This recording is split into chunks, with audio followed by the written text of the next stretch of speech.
Pessoal, tem uma entrevista que eu estou levemente emocionado, levemente, né, feliz que está acontecendo. Estou conversando com o Matheus Nastergalli, porque eu estou emocionado, porque Auto da Compadecida é um dos meus filmes favoritos, filme de cabeceira, e eu tenho uma lista assim, de cara, se eu quero entrevistar, você estava lá, e eu falei, cara, vai finalmente acontecer, que incrível, né? Então eu estou muito feliz de a gente finalmente poder conversar com você e conversar sobre piedade, né? Sobre Aurélio, né?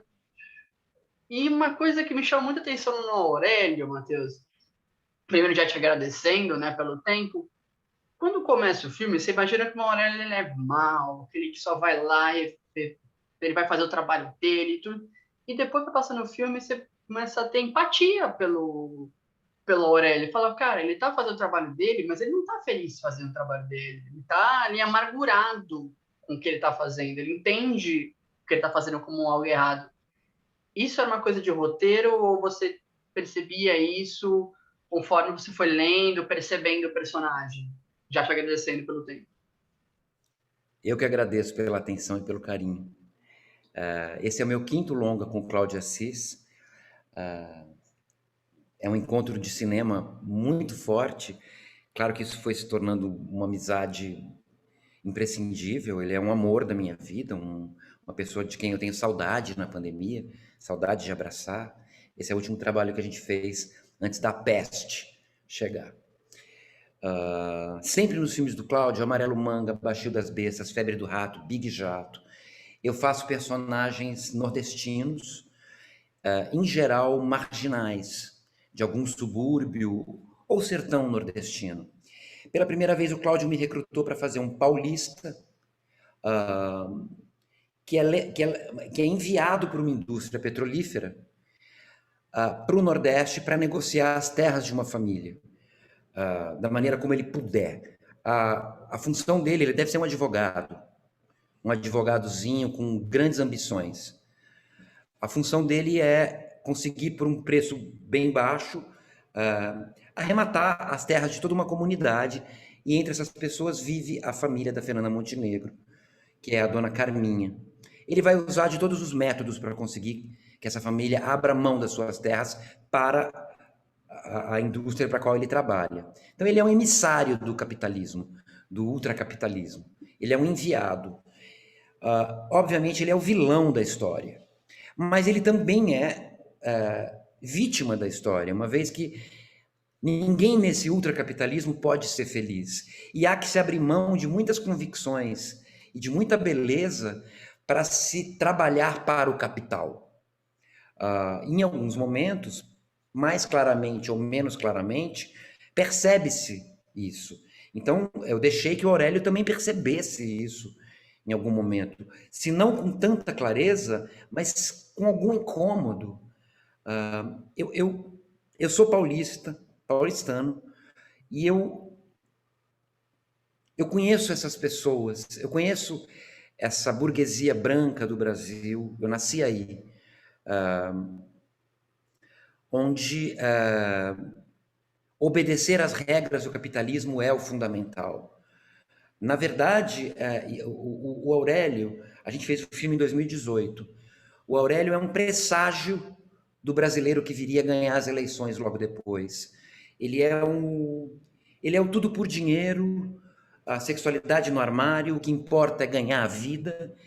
Ele é essa noção de que a natureza é para a gente usar, de que não se deve poupar os recursos naturais e humanos quando se fala em lucro e quando se fala em ascensão financeira, protegido por uma moralidade familiar que está representada na mãe dele, que a gente vê no filme, muito bem feita pela Denise Weinberg. Uma mãe careta que oprime esse filho, uma careta de Bauru, do interior de São Paulo. Ele provavelmente é um cara que sonha em ser um cara rico, poderoso, ele é um deslumbrado, ele gosta de roupa de marca, ele tenta esconder o sotaque de Bauru dele, que é aquele R de Bauru, ele tem vergonha um pouco do que ele é dominado pela mãe, é um gay de armário, está cumprindo o seu papel, mas em um certo momento ele ultrapassa, a situação ultrapassa o limite do normal e ele acaba fazendo maldades. Ele revela uma situação familiar, um drama familiar, nesse sentido o filme é melodramático, desestrutura a família e eles vendem então a terra por um preço de banana. O fim do filme é trágico, não vou dar spoiler. Sem spoiler. Mas Sem spoiler. esse personagem Aurélio, quando o filme estreou em Brasília, depois, me assustou muito, porque ele era a Simone Zuccolato, do Canal Brasil, me perguntou no final da sessão, era a primeira vez que eu tinha visto o filme, Matheus, você sempre interpreta personagens brasileiros. Como é ter feito um personagem que não é esse tipo brasileiro? Eu disse, você que se engana, Perfeito. esse é o tipo brasileiro de agora, esse é o cara que venceu as eleições. Perfeito. Esse é o cara que é o brasileiro mediano de agora. Infelizmente, me parece. Então, foi um personagem não tão difícil de construir, porque eu nasci aí, eu sei o que é isso. Eu poderia... Foi do Aurélio que eu escapei, sabe? Eu pensava muito isso durante a feitura do filme. Falei isso para Fernanda Montenegro. Era para eu ter sido um Aurélio. O desejo das pessoas mais caretas da minha família, não são todos assim, mas muitos, era esse. Faça faculdade, ganhe dinheiro. Vá ser For fazer alguém, bobagem, né? Vai. Tem o escondido. carro do ano, tenha isso, né? Não Se importa for, como. se for fazer bobagem, faz escondido, meu filho. Quando, na verdade, obviamente, o mundo se provou muito mais que isso e o destino da gente é muito mais bonito e vibrante, radiante do que isso. E acho que o que existe no bolsonarismo, do qual me parece o Aurélio é um presságio, é um medo muito grande, uma preguiça de encarar a liberdade de ser feliz e de ajudar o próximo, poxa. Né? Viver mais coletivamente e perder alguns privilégios, abrir mão de alguns conceitos caretas que protegem e finalmente ir para a vida, gostar da natureza, ler livros, ir ao cinema. Uhum. Essas coisas estão abrindo a nossa percepção, né? E você Então, sabia dessas camadas do Aurélio desde o começo? Ou quando o não, Cláudio te chamou para saber, você já sabia que, olha, esse personagem ele vai ter essa narrativa, ele vai ter essas formas? eu tinha entendido o arco, mas essas pequenas sutilezas, que são pequenas, mas acabam sendo grandes, eu não tinha percebido. Eu não tinha percebido o quão triste ele era até começar a fazer as cenas. Eu Falando em percebi muito que cenas, as cenas com a mãe. As cenas com a mãe, eu falei, sim, nossa. são muito difíceis. Eu falo em Que... cenas porque eu tô falando isso. Tem as cenas do Aurélio com a mãe, que realmente é um drama bem mais pesado, e tem as cenas com o Cauã, que como é que você reagiu quando muita gente ficou falando mais das cenas do Cauã, com as cenas suas com o Cauã, do que com a mãe? Que Acho pra que eu mim e não. Cauã é parecido.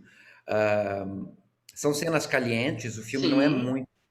Em geral, os filmes do Cláudio têm muito sexo, esse filme não.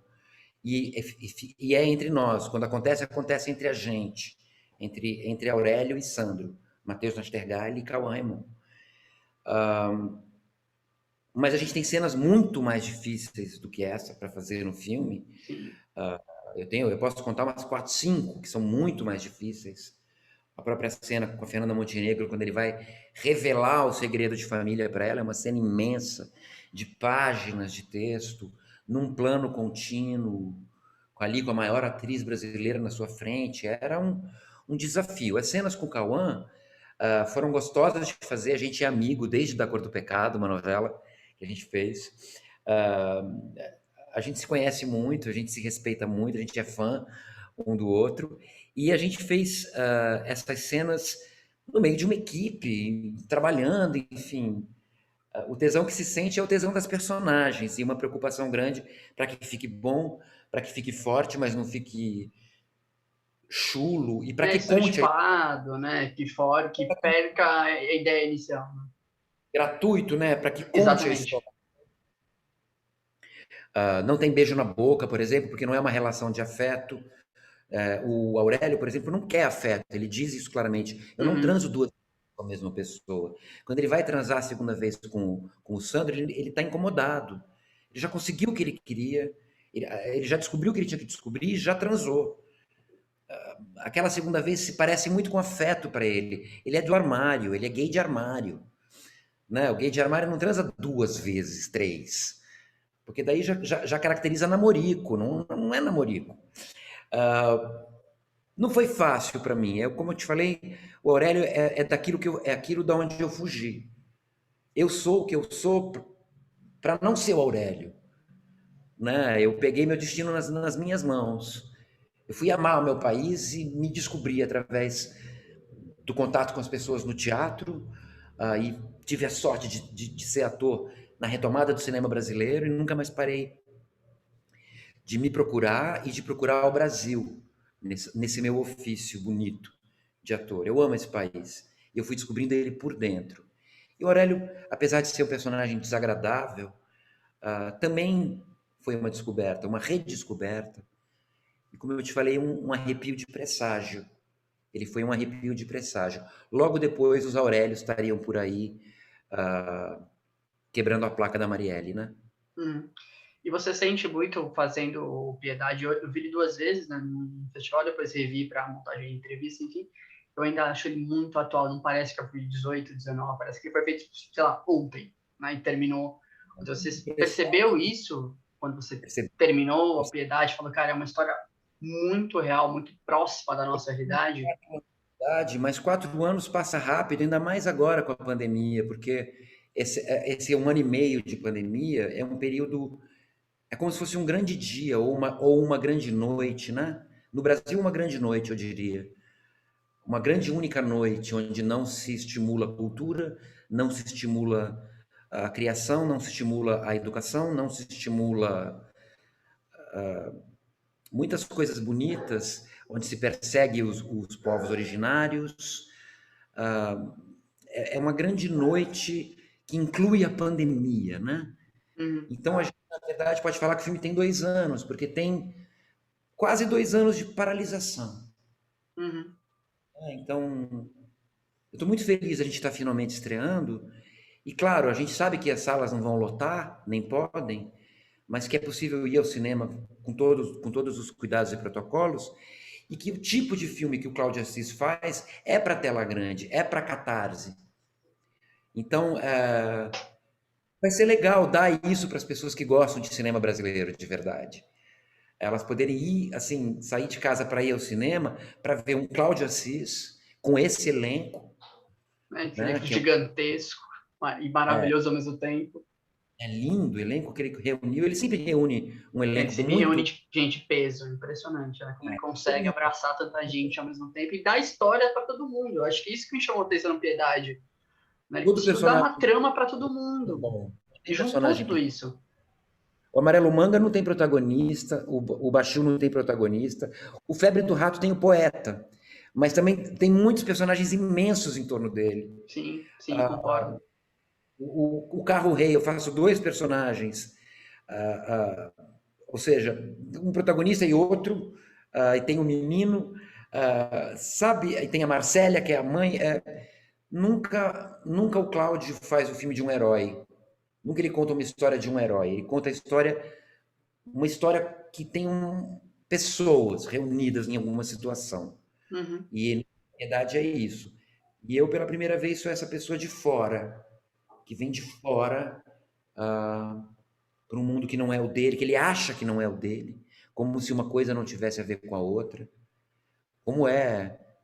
Sabe o que ele é? Sabe o que o Aurélio é? hum, É essa coisa paulista mesmo, sem defender ou acusar. Essa coisa paulista, da depredação do Borba Gato, por exemplo. O que foi depredado no Borba Gato foi essa atitude que é ainda a do Aurélio, uhum. que tem muito a ver com São Paulo, sim. Matheus, infelizmente, né, precisamos, né, infelizmente, do nosso tempo. Que pena, queria poder aqui estar falando sobre horas sobre Piedade, sobre Cláudio Assis, sobre todos os outros filmes dele. Foi uma honra, um prazer. Você que ouviu essa entrevista, deixando tudo certinho, link de Piedade, tudo bonitinho. Deixou também o circuito, né? O Piedade ele vai estrear num circuito um pouco reduzido, então eu vou deixar ele um pouquinho mais detalhado para você poder encontrar o Piedade com mais facilidade. Matheus, muito obrigado pelo seu tempo. Foi um prazer, uma honra e uma satisfação poder conversar com você. Né? Espero que um dia a gente consiga, né, conversar assim presencialmente, né? Aquela coisa de não ter que perguntar, você está me vendo? Você está me ouvindo bem? Breve. Em Hum? breve vai ser. Em breve, com certeza. Obrigado, Matheus. Até mais.